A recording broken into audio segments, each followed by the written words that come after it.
Hi. I am the true eyes of a man.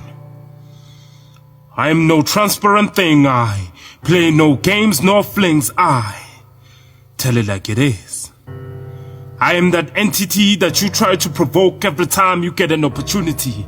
You're so bold, you walk through a dry grassland with a lighter in your hand, and hey, it's only fair that I let you know. I've noticed, and it would be downright hard not to. 'Cause you've done some research, I see, and most of the information that you have acquired is quite true.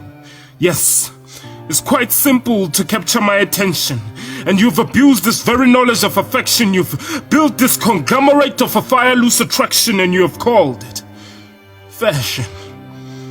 Your very tools of deception that's stitched in and crocheted, that magnificent presentation of beauty mixed in with a little bit of sexual temptation. But shh. This is something that no one should ever mention.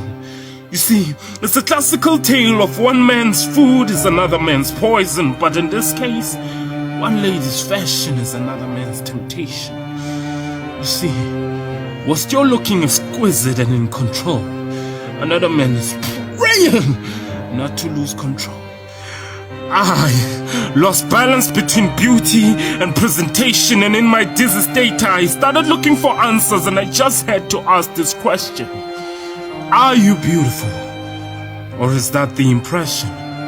Because beauty is the adornment of love, and love can never give birth to lust.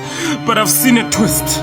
I've seen a very dangerously deceitful mist that has convinced our sisters that a bare broad chest is how you start building a nest, and a shortly trimmed skirt is how you go from common to the very best. Convinced that showing a little bit of skin will change the system and push in a little bit of nos into your self-esteem. But like a train that's running on steam, do you really have to make so much noise just so people can see that you're living? All this exposure for bitter tasting attention leads to nothing but wrongful loving. See, I once came across a statement. Men are dogs.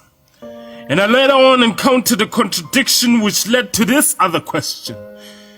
If men are dogs, who is feeding them bones?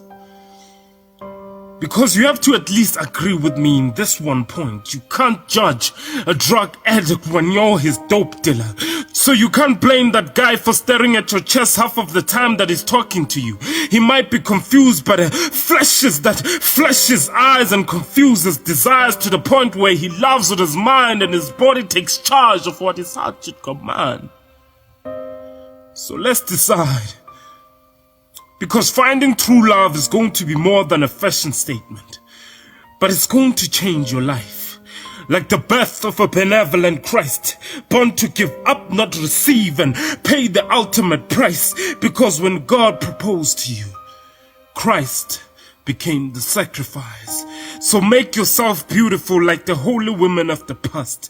Your beauty should not come from the outward adornment such as braided hair and wearing gold jewelry and fine clothes.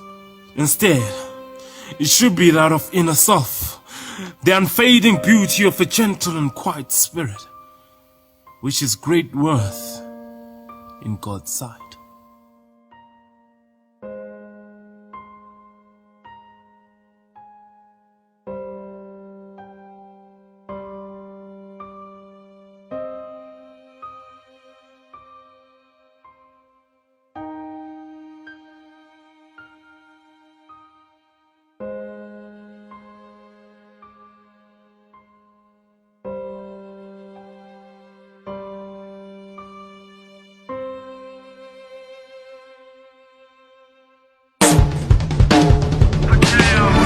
We breathe, we dance, we speak the gospel.